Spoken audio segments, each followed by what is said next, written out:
All right, yes, you're welcome back to Breakfast Central.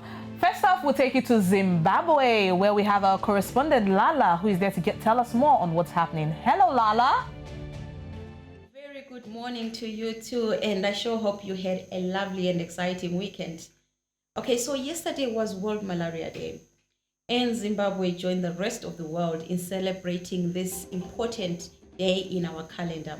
And for Zimbabwe, this was an exciting day and an exciting time because as of 2020, Zimbabwe had recorded a 79% reduction rate in cases of malaria.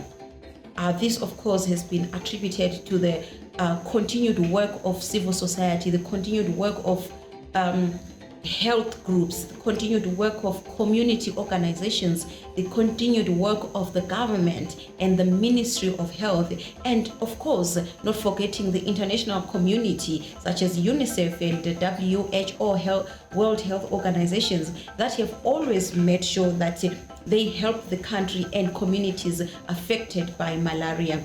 A community working group, an organization or an association of different community-based organizations that focus on health lamented the pandemic, the COVID-19 pandemic, and said that the onset of COVID-19 pandemic sort of like affected and disrupted the progress that had been made in some way, and it also made it difficult for people that were suffering from malaria at the time when lockdowns and stay-at-home alerts were sent out by the government to help curb the spread of COVID-19, that some of these people lost their lives because they could not access treatment and prevention measures against malaria.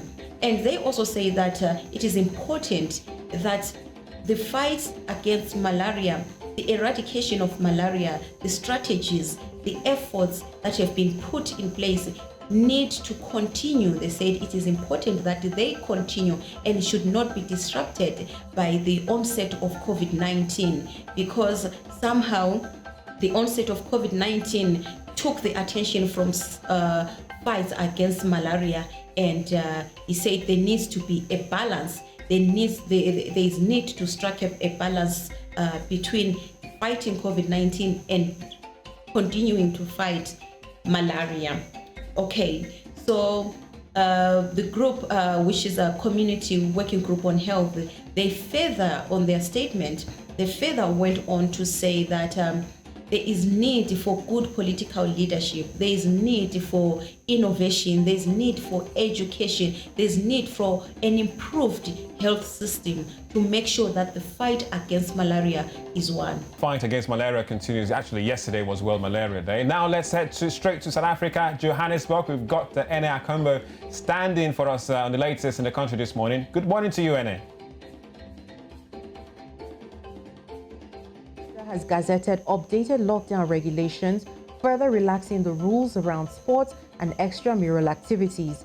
The Gazette, which was published on Friday, the 23rd of April, lists a number of activities that may resume and that are permitted, including all sport matches, contact and non-contact sport, inter-school, district, provincial and national sport tournaments.